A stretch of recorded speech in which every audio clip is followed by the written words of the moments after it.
Pues siempre estamos muy contentos de estar con vosotros aquí en el programa Se Buscan Locos por la Cordura y además en esta ocasión pues vamos a tener un programa que tenía yo ganas ya de tener. Estamos hablando de un programa que lo vamos a dedicar al tema de la sostenibilidad ambiental y para ello pues contamos con todo un referente en este ámbito como es el arquitecto conservador del Hotel Palace, emblemático hotel aquí por supuesto en Madrid.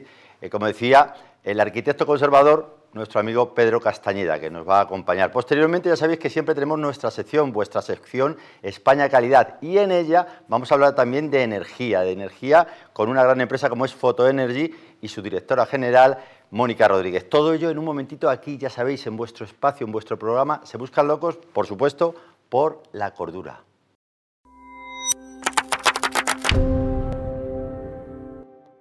Olores, plagas y humedades indican problemas en la red de alcantarillado. Con más de 30 años de experiencia, en Service tratamos cada proyecto con respeto, empatía y dedicación. Nos destacamos por nuestro equipo humano que trabaja con confianza y honestidad. Entendemos la importancia del ser y la necesidad del cliente de sentirse acompañado en situaciones difíciles. Nuestra marca refleja ser profesionales y ser personas. Service, www.service.es. Locos, Locos. o cuerdos. ¿Qué sentido tiene? Aquí solo se buscan respuestas. Desde el año 2015 se buscan locos por la cordura. Se buscan locos por la cordura. Se buscan locos por la cordura. En nuestro canal de YouTube y para todo el mundo. Suscríbete y no te lo pierdas. Y para todo el mundo.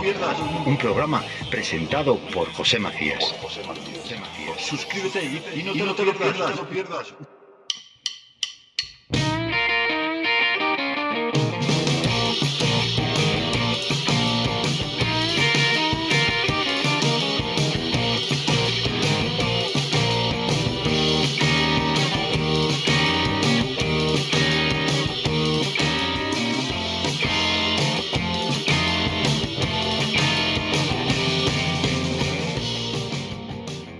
Hola, soy Johan Cárdenas, maître del Rincón de Esteban, para enviarles una cordial invitación para que vengan y nos visiten y degustan nuestros platos tradicionales.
Pues lo comentábamos en la entrada del programa, que por fin, por fin, me explico eso del por fin. Tenía muchas ganas de contar aquí en el programa con Pedro Castañeda, que como acabo de comentar es el arquitecto conservador del Hotel Palace de Madrid, porque como he dicho en muchas ocasiones, este programa comenzó precisamente en el Hotel Palace de Madrid allá por el año 2015. Pedro, bienvenido, gracias por acompañarnos, sé que tienes una agenda a tope de los topes, pero has tenido la benevolencia de acompañarme y yo te lo agradezco. Un placer. Vamos a hablar un poco de sostenibilidad ambiental, de eso sabes tú bastante.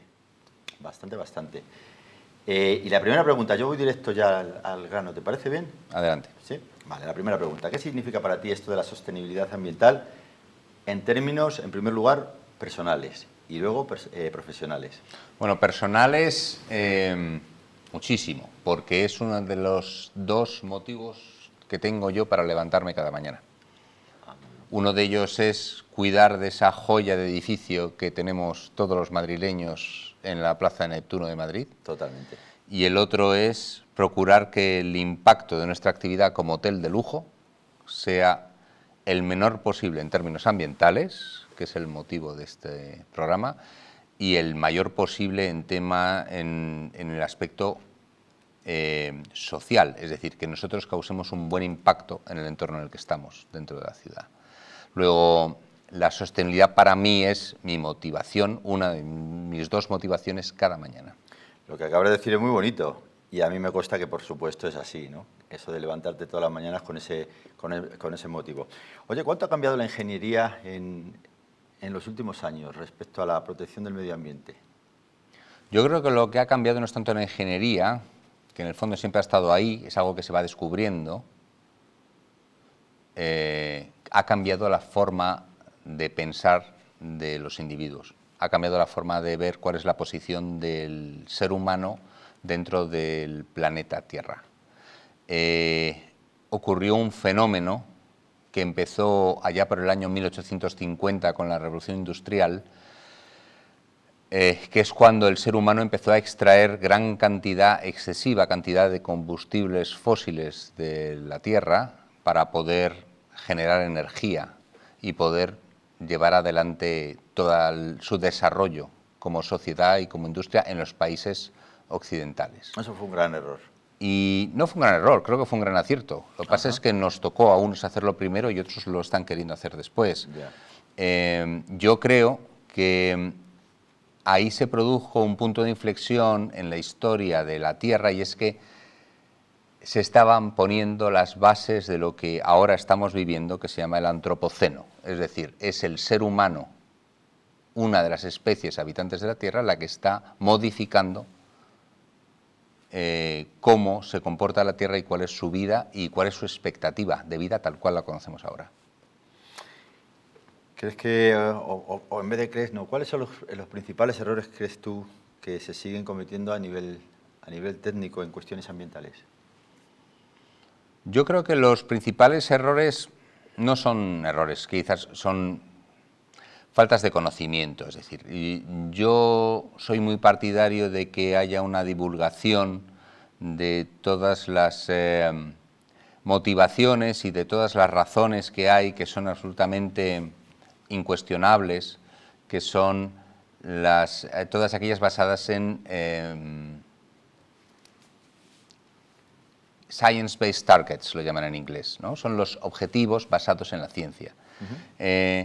Esto no es una cosa que se le haya inventado a un partido de izquierdas o a un partido de derechas. Esto es algo que han investigado infinidad de universidades y de investigadores a lo largo de todo el mundo, y han puesto sobre la mesa toda una serie de datos y de investigaciones que Naciones Unidas ha recogido y que ha hecho suyas, y él le ha dicho al mundo: el mundo tiene un problema que se llama cambio climático, y como no actuemos, todo nos va a cambiar. La vida en la que vivimos ahora no va a ser igual que lo que era nunca más. ¿Qué les dirías tú a los negacionistas de ese cambio climático? Que me da exactamente igual que sean negacionistas, porque el cambio climático les va a afectar igualmente. O sea que entonces el mayor responsable de lo que está ocurriendo a nivel climático en la Tierra es el hombre. Absolutamente. Desde el año 1850 aproximadamente. ¿Por qué desde el año 1850? Por el arranque de la Revolución Industrial, lo que he dicho antes. Porque nos hemos excedido en la extracción de combustibles fósiles y de quemarlos. Y entonces ocurre una cosa: la Tierra es un sistema que estaba equilibrado y que era capaz de gestionar su carbono. El carbono, las emisiones de CO2 todos conocemos que los árboles son capaces de absorber el carbono y emitir oxígeno, ¿verdad? Pero hasta cierto punto. Es decir, si tú excedes la cantidad de carbono de gases de efecto invernadero, se simplifica diciendo carbono o CO2, si tú te excedes en la producción de ese CO2 o gases de efecto invernadero, el planeta no es capaz de asimilarlo. Y como no es capaz de asimilarlo, se genera una especie de envoltura alrededor de la Tierra en la atmósfera que provoca el efecto invernadero. Y el efecto invernadero, como todo el mundo sabe, es que los rayos del Sol inciden en la Tierra, rebotan, deberían salir de nuevo más allá de la atmósfera, Se quedan. hacia el universo, y se quedan en medio. Y por eso se recalienta la Tierra. Y eso tiene efectos devastadores en la biodiversidad y en general en la vida dentro del planeta. El planeta, después de nosotros, seguirá. Nos lo podremos cargar, lo que tenemos ahora. La Tierra no va a parar, pero no estaremos nosotros. Oye, qué importante lo que estás diciendo ahora mismo, porque yo pienso exactamente igual que tú. No por eso es importante. No es importante porque yo piense igual que tú. Es importante porque estoy totalmente de acuerdo contigo. El planeta o la Tierra va a seguir sí o sí. Nosotros no. Mira, hay un dato muy importante, José, que a mí me llama mucho la atención. Cuando haces un cronograma en el cual haces una similitud entre un año y la vida de la Tierra, desde que la Tierra se creó hasta ahora, imagínate que eso lo convirtiéramos en un año, haces la similitud con un año, ¿no? Bueno, pues la vida aparecería en los últimos 30 minutos de ese año. La vida, la primera bacteria. El ser humano en los últimos 15 segundos. Nosotros. Y en la última parte de nuestra existencia, que llevamos aquí como Homo sapiens más de 30.000 años, ha sido en los últimos 150 cuando la estamos fastidiando. Tú fíjate el impacto que somos capaces de hacer en tan poco tiempo. Acabas de mencionar que la Tierra seguirá. ¿Y el ser humano? Has dicho que no. ¿O sí? No necesariamente. A la Tierra le da exactamente igual. Yo opino yo opino, por supuesto, respetando todas las opiniones, pero yo opino que hay una simbiosis total y absoluta entre el ser humano y la Tierra. Porque la Tierra, como tú estás explicando muy bien, tiene millones y millones de años. Bien, efectivamente dicen los científicos, si no me equivoco, que como unos 13.000 millones de años. No lo sé ahora mismo, ¿no? Más o menos, por ahí andará, no lo sé. Pero sí es verdad que cuando uno se para a analizar lo que es la Tierra, es una maravilla de planeta. Es una maravilla que tiene todo lo necesario, no solo para vivir, sino para disfrutar de la vida, que eso es de lo que no nos damos cuenta. ¿Estás de acuerdo en eso? Completamente. Bien, cuando uno ve, en fin, no vamos a hablar aquí no me voy a liar yo porque el protagonista eres tú, el protagonista eres tú. Pero estoy muy de acuerdo con lo que estás mencionando, ¿no? Yo sí opino que tanto la Tierra como el ser humano van a existir para siempre. El programa tiene un título peculiar, Se buscan locos, pero por la cordura. O sea, puede sonar a una locura, pero es bastante cuerdo. Lo que sí creo es que el ser humano que está arruinando la Tierra no va a existir para siempre. No sé si tú estás de acuerdo conmigo en eso. Sí, eso que tú dices hila con lo anterior. Efectivamente. Llegará un momento en el cual no existan negacionistas. Pues sí. Bueno, pues me alegra que lo digas tan claramente porque yo, la verdad que estoy de acuerdo contigo, efectivamente. Quieran o no, la Tierra va a existir, como acaba de decir el amigo Pedro. Lo que no van a existir, pues efectivamente van a ser esas personas que siguen negando algo que es bastante evidente. Bien, vamos a centrarnos un poco en, por ejemplo, ¿qué 3 cambios crees tú que son los más urgentes para garantizar precisamente eso, un futuro más sostenible? Yo creo que... aparte del ser humano negacionista, tal. No, lo principalmente, no, pero tiene que ver con eso, es sí. Tomar conciencia. Conciencia. Tomar conciencia. Yo creo que la humanidad tiene que tomar conciencia de a qué se está enfrentando. Lo segundo es fijar, una vez que has tomado conciencia, fijar cuáles son las prioridades. Creo que quizás tenemos que comprender que podemos vivir con menos cosas, que podemos vivir de una forma más sencilla. Totalmente de acuerdo. Porque si vivimos con menos cosas, generaremos muchísimos menos residuos. Yo tenía un profesor en el MIT que me dijo una vez una frase que no se me olvida nunca, dice, piensa en un bosque. El bosque tiene sus árboles, la hierba, tiene sus estaciones, tiene la lluvia, tiene el sol, tiene las setas, tiene, yo qué sé, los pájaros, las ardillas, todo. ¿Dónde está el vertedero en un bosque? No existe, no existe. Se ha organizado de tal forma... Efectivamente. La vida, ahí vida está, con mayúsculas, la vida, está, claro. De tal forma que han sido capaces de hacer que todo residuo sea reutilizable. Bueno, ese es el objetivo que deberían tener las ciudades. Las ciudades deberían parecerse a un bosque en ese sentido. Y por último, quiero decir, el tercer punto que yo creo que habría que tocar es confiar, y soy un fiel defensor de ello, confiar en la tecnología y en el cerebro del ser humano y en su capacidad de evolucionar y de crear tecnologías que sean capaces de ayudarnos en este camino. Me estoy dando cuenta de que este es un programa que se nos va a quedar muy corto, porque es un programa que Hablo necesitaría... Mucho. No, al contrario, estoy encantadísimo de eso. Pero veo que se nos va a quedar muy corto porque es un programa muy interesante, para mí lo está siendo muchísimo, pero es un programa en el que necesitaríamos 3 horas para seguir hablando. Vamos a seguir ahora, después de este corte publicitario, lógicamente, pero vamos, está tocando Pedro unos temas que a mí me está dejando nublado y que estoy encantado. Que no me lío, que si no se me va el programa rápidamente. Que, como siempre decimos, sin la publicidad olvidar, pues no solo de pan vive el hombre, aunque sin él tampoco mucho puedes durar. Corte publicitario y seguimos aquí en Se Buscan Locos por la Cordura.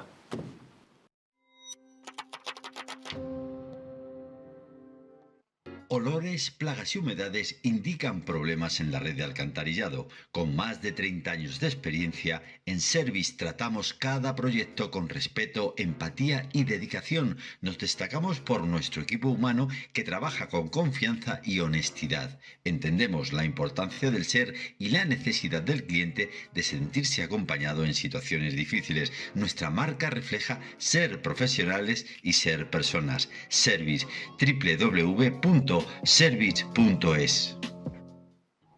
Locos, o cuerdos. ¿Qué sentido tiene? Aquí solo se buscan respuestas. Desde el año 2015 se buscan locos por la cordura. Se buscan locos por la cordura. Se buscan locos por la cordura. En nuestro canal de YouTube y para todo el mundo. Suscríbete y no te lo pierdas. Y para todo el mundo. Un programa presentado por José Macías. Suscríbete y no te lo pierdas.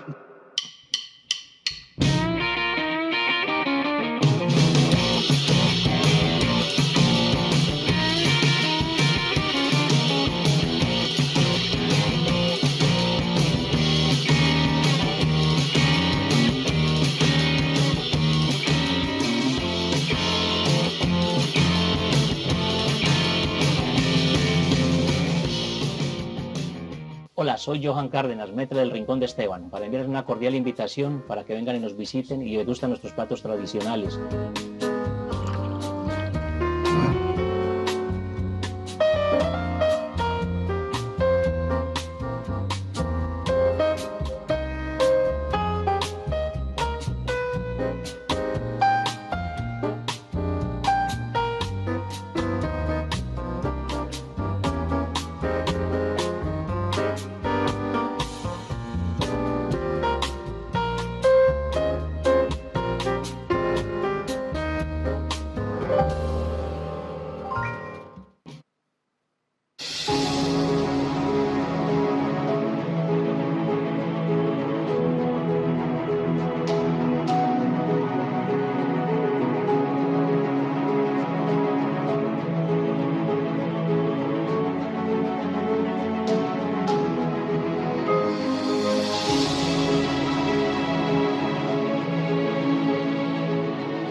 Continuamos en Se Busca Locos por la Cordura con el amigo Pedro Castañeda, como hemos comentado, arquitecto conservador de un hotel que desde aquí mandamos un abrazo a todo ese gran equipo de ese gran hotel como es el Hotel Palace, que queremos muchísimo. Nosotros lo queremos muchísimo, pues anda que tú, no se te nota que lo quieres, Pedro, ¿eh? Disfrutas mucho con tu trabajo en el Palace, ¿verdad? Disfruto mucho con mi trabajo en el Palace porque tener responsabilidad de cuidar de un edificio con el más alto nivel de protección que pueda haber en la ciudad de Madrid y rodeado de un equipo espectacular de profesionales que realmente ven al hotel casi como si fuera su abuelita de 113 años a la que tienen que cuidar con todo el mimo y todo el cariño. Qué bonito. Y es curioso verles cuando hacen operaciones de mantenimiento en el hotel, con una delicadeza, como si estuvieran, como digo, atendiendo a una persona mayor en la UCI con un... Pero y el hotel está precioso, maravilloso, en plena forma, recién renovado, una renovación espectacular que se ha hecho en el hotel. Invito a todo el mundo que vaya a verla. El hotel está abierto a todo el mundo puede pasar al hotel, ver, entrar, se les va a permitir, por supuesto, hasta el fondo, ver la cúpula, disfrutar de esa imagen y... La historia que tiene esa cúpula, ¿eh? Y esa cúpula y ese edificio en general. Edificio en general han pasado tantas cosas en toda la historia española, durante la Guerra Civil, antes de la Guerra Civil, en la transición, después de la transición, han pasado tantas personas importantes y han ocurrido tantas cosas, si esas paredes hablaran. Efectivamente. Que si Dalí, que si Lorca, que si José Macías. Desde aquí quiero mandar un abrazo fuerte a Paloma García, que siempre me ha colaborado tanto en este programa, que estuvimos 8 años haciéndolo desde ahí, desde el hotel. Y tú hablabas de la abuelita y el hotel y tal. Y fíjate tú que el amor que yo le tengo precisamente al hotel, aparte de la preciosidad del hotel, es precisamente por mi abuelita, que siempre pasaba cuando yo era pequeño por ahí con ella de la mano y siempre me habla, mira el Hotel Palace, qué bonito y no sé qué, no sé cuánto. Por ahí viene la historia mía con el Palace. Bueno, ya que te tengo aquí, porque ahora que te tengo aquí, te tengo que hacer una pregunta que para mí es muy importante, tu opinión de parte de un profesional como eres tú, ¿no?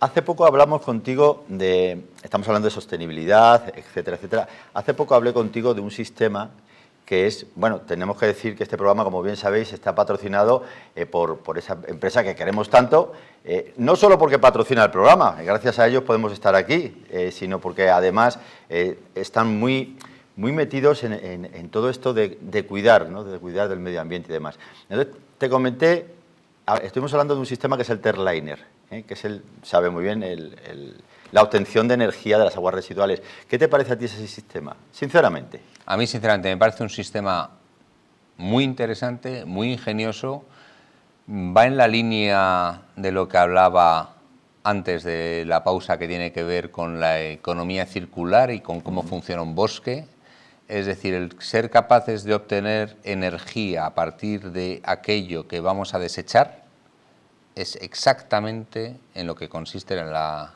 economía circular. Efectivamente. Y no solo energía, obviamente cualquier otra cosa, pero todo lo que tenga que ver con reaprovechar lo que se iba a desechar, eso es hacerlo circular. Y por eso me parece muy interesante ese sistema.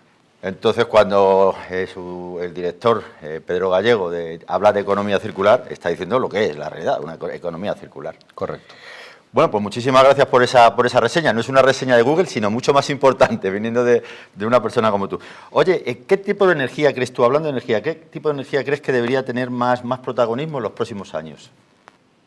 Yo tengo una confianza grande en dos cosas. Una es el conseguir crear hidrocarburos sintéticos, de hecho creo que ya están en algunos sitios, de forma que podamos alimentar motores de explosión sin necesidad de extraer petróleo.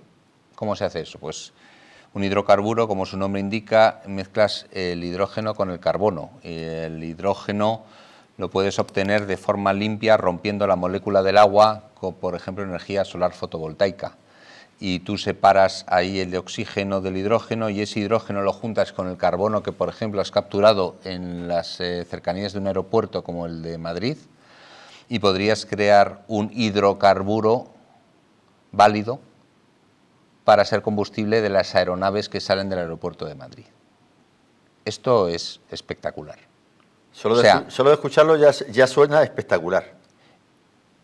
Creo que eso es un camino que está por recorrer, todo lo que tiene que ver con el hidrógeno verde y con sacarle el mayor partido posible al hidrógeno como fuente de energía, no como energía en sí misma, sino además como elemento imprescindible para generar hidrocarburos sintéticos. Y, por otro lado, existe otro campo amplísimo de trabajo que tiene que ver con utilizar la biomasa y todos nuestros desechos de nuestra actividad como seres humanos dentro de la Tierra para generar energía que nos pueda servir para calentar nuestras propias casas, nuestros coches, nuestras fábricas, y de nuevo volviendo a un sistema que tiene que ver con la economía circular, es decir, nuestra propia actividad genera una energía, un calor, que por un intercambiador de calor reaprovechamos para volver a verterlo en el espacio que habitamos y estar confortables, sin necesidad de aportaciones energéticas extraordinarias. Pues efectivamente, estoy totalmente de acuerdo. Estamos aprovechando lo que estamos desechando, que es importantísimo. Oye, Pedro, ¿ser sostenible sale caro o no? ¿O no está bien utilizar ese término de caro? Porque si es sostenible no es caro. A ver, cuéntame, ¿cómo lo ves tú eso? Eso es un mito, un mantra que hay, que la sostenibilidad es muy cara. Vamos a ver, yo en los años que llevo trabajando en lo que trabajo, siempre ha sido la propiedad, el capital, quien tiene el dinero, quien ha decidido invertir en sostenibilidad, porque eso le ha revertido beneficios inmediatamente. Es decir, el ser respetuoso con el medio ambiente, el comportarse como te tienes que comportar en términos medioambientales, sociales, económicos, éticos, que eso es el ESG, Environmental Social Governance, la parte medioambiental, la parte social y la parte de la gobernanza. Si tú cumples con todas esas cosas, tú vas a tener clientes más contentos, accionistas más contentos, y vas a causar un menor impacto en la sociedad en la cual te estás moviendo. Estás haciendo que tu negocio, bueno, haya un paso más del cual no se habla, que es la cultura regenerativa, es en el cual una actividad económica sea capaz de producir una mejoría en el entorno y en el medio ambiente. No digo no hacer daño, el do not harm, es el mejorar donde estás, que tu actividad mejore el ambiente. Por ejemplo, si tú eres capaz de montar una nueva plantación de café en Colombia, que además es capaz de regenerar el suelo y ahorrar agua y dar trabajo a un montón de gente que no lo tenía hasta ahora y repartir mejor los beneficios de una empresa, eso es ESG. Claro, efectivamente. Eso es sostenibilidad. Efectivamente. Oye, en el caso de los hoteles, ¿tú crees que hay más conciencia ahora, los clientes, en cuanto a este tema, el tema del medio ambiente y demás? ¿Lo exigen ya más? Lo vivo todos los días, ¿no? sí. No solamente los clientes que llamamos de leisure, que son esos que vienen una familia con 2 niños a pasar unos días en Madrid. Los clientes corporativos, los que vienen, y en el Hotel Palace además somos un referente en recibir grandes congresos, convenciones y reuniones de empresas muy potentes a nivel mundial. Ellos exigen inmediatamente cuál es la huella de carbono de mis 3 días de conferencia. Qué bueno, oye, qué bueno me parece eso. Y yo se la proporciono. Qué bien. Y les digo, ¿cuántos días has estado? ¿Cuántas habitaciones has cogido? ¿Cuántas reuniones has tenido? ¿En qué salones han sido? Yo cojo, voy, les saco la cuenta y digo, pues mira, tu huella de carbono, ¿por qué? Porque ellos tienen que reportarlo a sus accionistas también. Qué bueno. Que su reunión de 3 días, su convención mundial que hicieron en el Palace de Madrid, que se han venido gente del mundo entero a nuestro hotel para tener una reunión, ¿cuál ha sido el impacto medioambiental que ha tenido eso? Y ellos tienen que reportarlo. Ellos tienen que reportarlo porque es parte de su huella de carbono. Pues me parece genial, la verdad. ¿Crees tú que llegará un momento en el que, yo no sé, bueno, la pregunta realmente es en España, ¿tú cómo nos ves en cuanto al concepto? ¿Estamos muy avanzados ya en esta responsabilidad o nos queda mucho? ¿Tú qué opinas de esto? Vamos a ver, yo creo que somos un país privilegiado por las condiciones que tenemos en cuanto, por ejemplo, de la energía solar fotovoltaica, los aerogeneradores.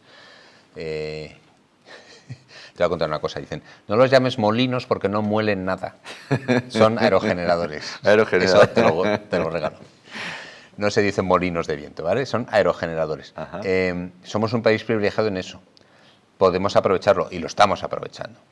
Entonces está, digamos, esa escala, la escala, digamos, gubernamental, institucional, empresarial, de sacar el mayor rendimiento posible a todas nuestras magníficas condiciones. creo que todavía nos falta ahondar, aunque creo que es una cuestión de tiempo, en que la ciudadanía, o sea, cuando bajas de esa escala tan alta y bajas a la parte más granular de lo que somos todos los Al ciudadanos, ciudadano de a pie. que todos separemos bien nuestros residuos, que ahorremos energía, que seamos conscientes de no apretar el acelerador a tope en el coche, que eso todavía falta. Pero en eso tengo yo la confianza de que es una cuestión de tiempo y que con educación, con el tiempo, se llegará a ello. Pero hemos avanzado, ¿no? Un poco Hemos en unos avanzado. años. Nos queda. A mí todavía. me siguen horrorizando cosas que veo. ¿Cómo cuál? Dime una. No, pues yo voy por mi barrio y veo a la gente cuando en la calle al lado de la mía, que están todos los contenedores, la gente, el desastre que hace. Y veo, que vi el otro día, en un contenedor de vidrio así, que estaba una señora echando platos y tazas. Vamos a ver, señora, esto es cerámica, esto no es vidrio. ¿Qué hace usted echando esto aquí? ¿Sabes? Pero bueno, esa pobre mujer no lo sabía, ¿no? Pues es una cuestión de educación. Y entonces, yo creo que todo eso mejoraremos. De hecho, los mayores defensores de separar bien las basuras en las casas tienen menos de 12 años. Menos de 12 años. Digo, es un ejemplo, digo, a lo mejor no tienen, pero que son los chavales, vamos. Bueno, hemos llegado al final de esta entrevista. Estoy muy contento de que hayas estado. Sabía yo que lo iba a pasar bien contigo, lo tenía clarísimo. Y tienes 30 segundos que te voy a regalar para que mirándome a mí, si quieres, a mí mismo, digas en esos 30 segundos lo que tú quieras sobre este tema que estamos hablando. Bueno, yo creo que es muy importante programas como este. Ojalá llegaran a muchísima gente para que pueda llegar el mensaje importante de que estamos en una crisis climática, inmersos en ella, que tenemos un motivo suficientemente importante todos en nuestras vidas para hacer lo que esté en nuestra mano, por pequeño que sea, el gesto más pequeño que sea, por intentar frenar su evolución. Y lo tenemos que hacer por nosotros y por los que nos sucederán, simplemente. Que es una muestra de empatía muy importante. Muchísimas gracias, Pedro, por haber estado con nosotros aquí en Se Buscan Locos por la cordura. Gracias, Pedro. Bueno, pues nos tenemos que ir a un corte publicitario y seguimos con la sección España Calidad, por supuesto, aquí en Distrito Televisión.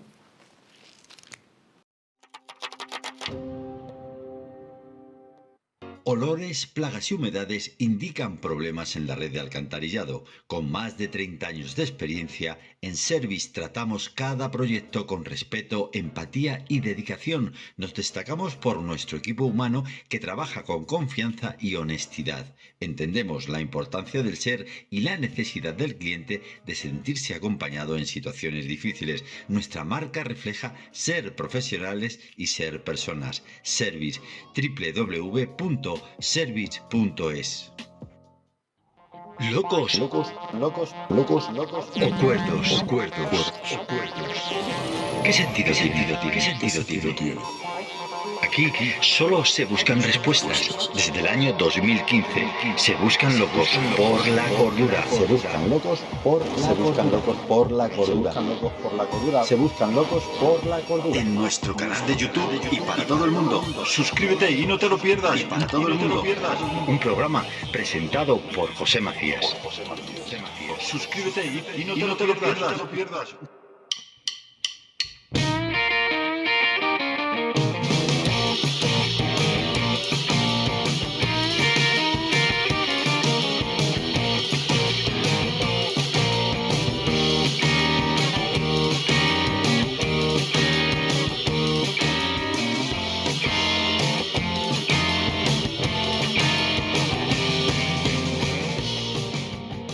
Hola, soy Johan Cárdenas, maître del Rincón de Esteban, para enviarles una cordial invitación para que vengan y nos visiten y degustan nuestros platos tradicionales.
Pues este programa prácticamente lo hemos dedicado al asunto de la sostenibilidad ambiental y por eso también hemos invitado a Mónica Rodríguez, que es la directora de una gran empresa como es Photo Energy, dedicada, entre otras cosas, a la fotovoltaica. Bienvenida, Mónica Rodríguez, bienvenida a este tu programa. A partir de ahora ya sabes, cuando sintonices la televisión, SBL, Se Buscan Locos por la Cordura. ¿De acuerdo? Muchísimas gracias, José. Es un auténtico honor estar aquí hoy. Bueno, pues con mucho gusto. Bueno, pues vamos a hablar un poco sobre tu empresa. En esta sección siempre hablamos con diferentes empresarios, con diferentes empresarias, de precisamente eso, sus empresas, ¿no? ¿Cómo nace Photo Energy? Photo Energy nace de la visión de querer democratizar, de popularizar las energías sostenibles para aquellos ciudadanos y aquellas empresas que quizás no tengan un poder adquisitivo demasiado elevado, pero creemos que también es fundamental que tengan acceso a este tipo de tecnología y de energía. ¿Y ahora con el paso del tiempo esas personas van teniendo más acceso ya o no? Sí, yo creo que van teniendo más acceso, pero sí es cierto que nuestro sector sufrió un boom relacionado con los fondos Next Generation de la Comunidad Europea. Fue un impulso muy grande, sobre todo a nivel de familias, de ciudadanos. Cuando estos fondos terminaron, las familias especialmente han vuelto a encontrarse en algunas ocasiones con dificultades para poder acceder a este tipo de sistemas. Oye, ¿cómo está el mundo de la fotovoltaica ahora mismo? Porque antes comentábamos fuera de cámara que parece que cuando ocurre algo todo el mundo se acuerda y tal, que es el tema del apagón, el tema de Ucrania, todas esas cosas. Así es. Y luego se nos olvida, ¿no? Sí, lo que ocurre es que cuando ocurren sucesos de esta magnitud, evidentemente se nos generan unas necesidades que después, cuando en el tiempo va diluyéndose su impacto, hace que a veces se nos olvide que puede volver a ocurrir, que es una amenaza real y que deberíamos hacer lo posible para intentar que nos afecten lo menos posible. Oye, hablábamos también del tema de las baterías. Sí. ¿Es el futuro esto de las baterías? Sin ¿Cómo duda, es? ¿Sí? sin duda. A corto o medio plazo, el sistema energético, sobre todo a nivel de pymes y de familias, pasa por un sistema de baterías. Como comentábamos, las tarifas eléctricas han tenido un vuelco en los últimos años. El periodo más caro ahora para la electricidad ya no es durante el día, es por la noche, y es ahí cuando las baterías, sobre todo cuando se tiene fotovoltaica, pero incluso cuando no, tienen mayor relevancia.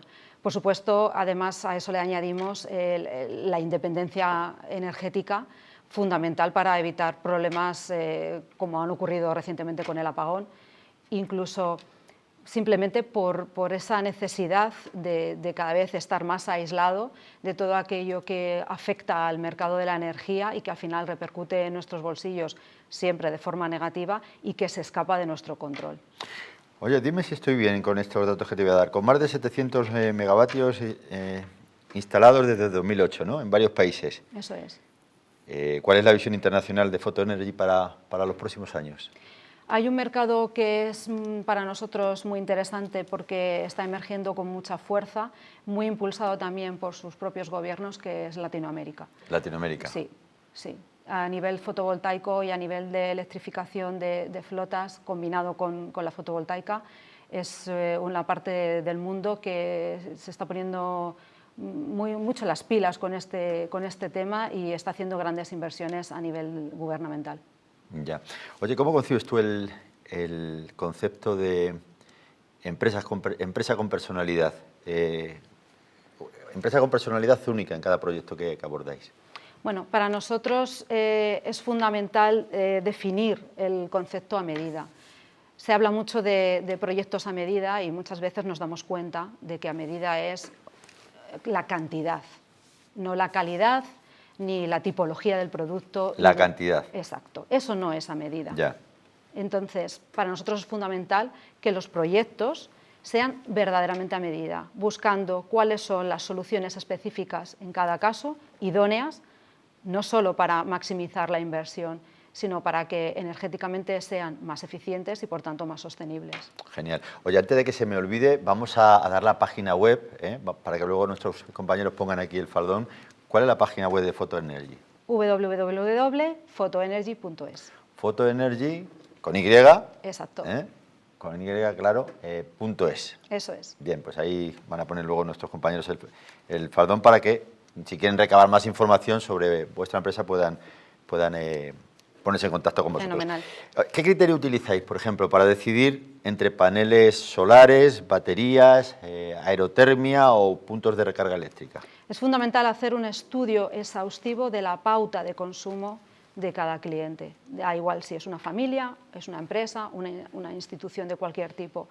Cuando la gente dice consumo 200 euros al mes, eso no es significativo, no dice nada. No sabemos cómo estás consumiendo esos 200 euros. Tú y yo podemos consumir lo mismo y hacerlo de una manera absolutamente diferente. Tú puedes consumirlo por la noche, yo por el día, tú a lo largo de la semana, yo el fin de semana. Eso no es representativo. Es fundamental hacer un estudio exhaustivo para saber cuál es la forma en que consume cada cliente. En función de eso, la solución es completamente diferente. Las baterías tienen sentido cuando el consumo se realiza en horas, por ejemplo, si van combinadas con fotovoltaica, en la que no hay irradiación solar, o cuando la capacidad de la cubierta no es suficiente. Es decir, para cada proyecto en concreto, para cada caso concreto, es fundamental hacer ese estudio. Sin él, es imposible hacer un dimensionamiento y un diseño correcto, y esa instalación está abocada, si no al fracaso, al menos a no ser lo suficientemente eficiente o a no sacarle el jugo a la inversión que debería sacársele. Me está pareciendo, sin ánimo de comparaciones, por supuesto, que ocurre como con Pedro Castañeda, que ha estado aquí hace un momento con nosotros, que lo vives, Lo absolutamente. Vives. Eso es importantísimo. Absolutamente. Eso es importantísimo, ponerse en manos de gente que se nota que vive lo que hace. ¿Cuál es la parte que más te gusta a ti de tu trabajo? Bueno, yo creo que al final nosotros hacemos una labor que es ayudar a las personas o a las empresas. Para mí es importante saber que el trabajo que yo realizo hace que la calidad de vida de empresas y familias ha mejorado, y además estamos ayudando a la sostenibilidad. Entonces, sí, es apasionante realmente, no puedo decir lo contrario. Pues me alegra mucho, de verdad. Oye, ¿qué balance tenéis en Photoenergy en cuanto a instalaciones residenciales frente a industriales? Pues nosotros comenzamos con un balance aproximado de 70% residencial y un 30% empresa e instituciones, y ahora mismo ese porcentaje ha dado la vuelta completamente. Sí, así es. Ahora es más a nivel industrial. Sí, sin duda. Creo que ante la ausencia de esos beneficios de los fondos Next Generation, a pesar de que hay ayudas en el IRPF, en la bonificación del IBI de las familias, adolecen más de falta de recursos quizás las familias que las empresas, que sí es verdad que muchas entidades financieras se han volcado bastante en facilitarles las cosas. ¿Qué tecnologías emergentes consideras tú que son más disruptivas actualmente en cuanto al tema del autoconsumo? Ahora mismo creo que la gran revolución está en la tipología y en la tecnología de las baterías, que, como comentábamos antes, es el futuro a corto medio plazo. Es cierto que es una tecnología que requería de una mejora, porque hasta hace poco tiempo la vida útil de los elementos era demasiado corta. Creo que la mejora sustancial que está teniendo esa tecnología va a ayudar mucho a que la fotovoltaica, acompañada de estas baterías, de estos acumuladores, resulten en un sistema mucho más eficiente y también más rentable. Oye, Mónica, ¿cómo integráis la aerotermia con el autoconsumo solar para optimizar lo que es el ahorro y el confort? Al final, la aerotermia alimentada a través de fotovoltaica es el combo perfecto. Es el ahorro máximo con el confort máximo. Se trata de optimizar las dos tecnologías, y la calidad de vida que proporciona una aerotermia es innegable en una vivienda, es confort absoluto. Eficiencia también. Es verdad que es una inversión que a priori puede resultar para una familia aún más intensa que la propia fotovoltaica, pero la conjugación de ambas es muy interesante. Ten en cuenta que cuando pensamos en periodos de amortización de este tipo de instalaciones, estamos hablando, siendo realistas, aunque a veces se digan otras cosas, la realidad es que está en torno a los 7 o 10 años. ¿7 o 10 años? Sí, esa es la realidad. ¿Qué ocurre? ¿Cuál es la vida, por llamarlo de alguna manera, útil de una vivienda?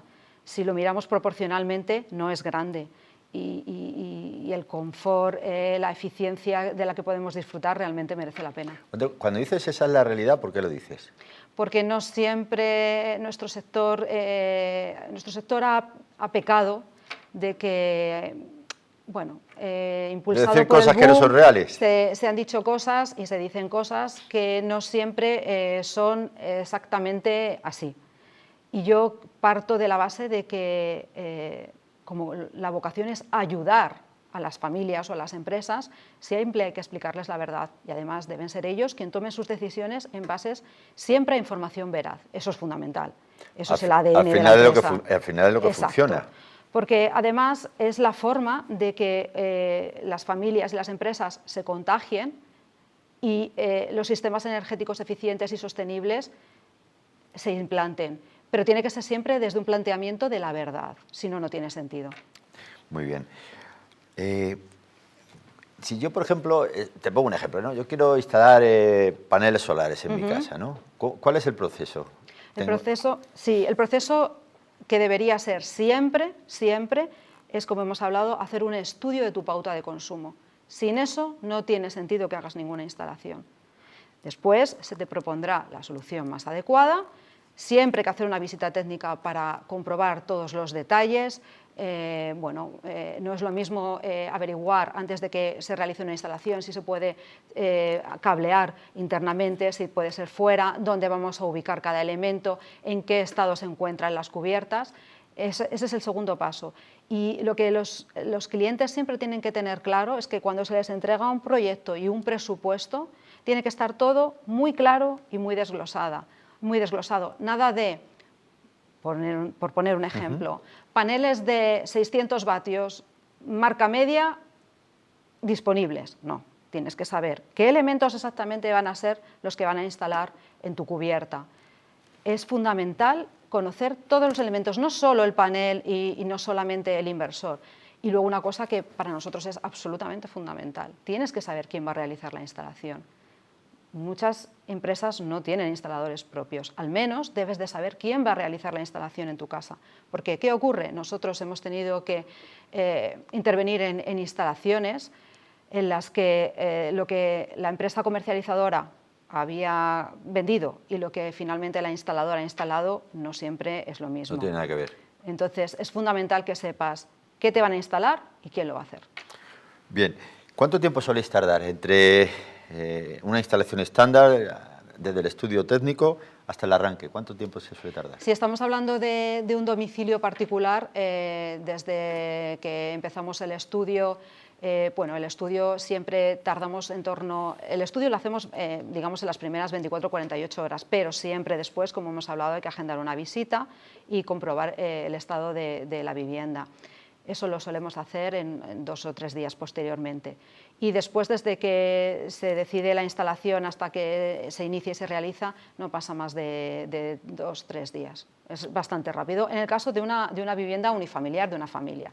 En el caso de una empresa, son proyectos que se dilatan mucho más en el tiempo. Es necesario hacer estudios realmente muy exhaustivos. Se dilatan un poco más en el tiempo, sí. Ya. Y en cuanto a desafíos técnicos, ¿qué desafíos técnicos enfrentáis de una forma más frecuente durante esas instalaciones? Pues mira, por ejemplo, un desafío que va hilado también con la sostenibilidad es que en España a nivel empresarial todavía quedan muchas cubiertas con amianto. Ajá. Y es necesario sustituirlas.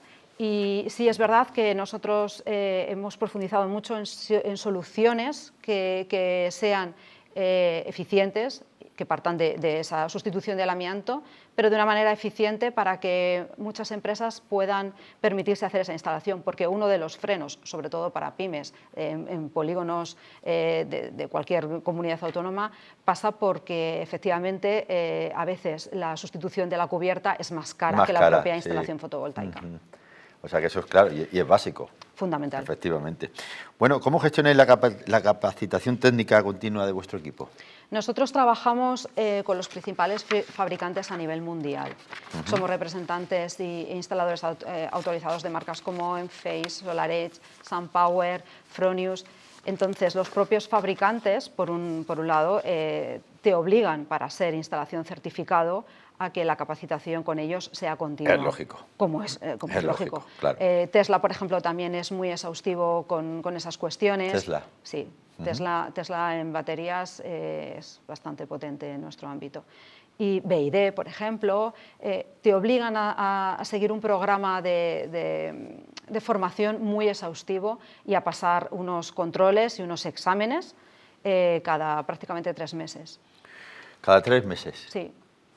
Bueno, ¿qué hitos administrativos suelen retrasar los proyectos?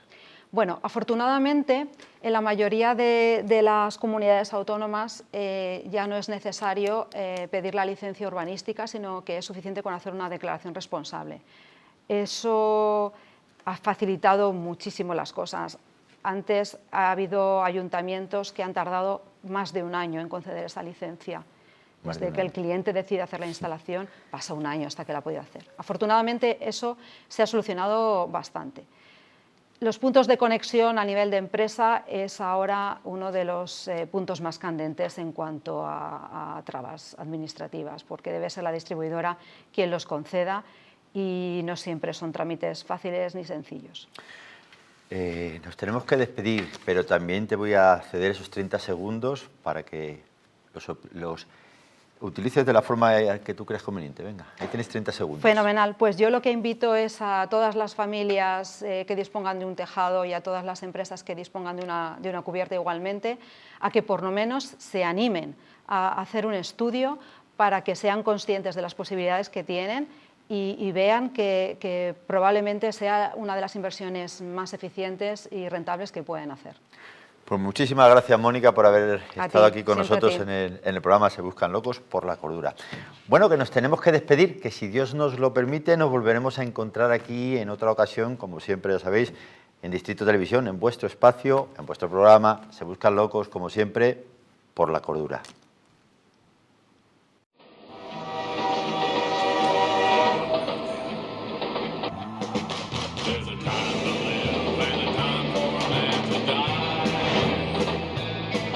There are places for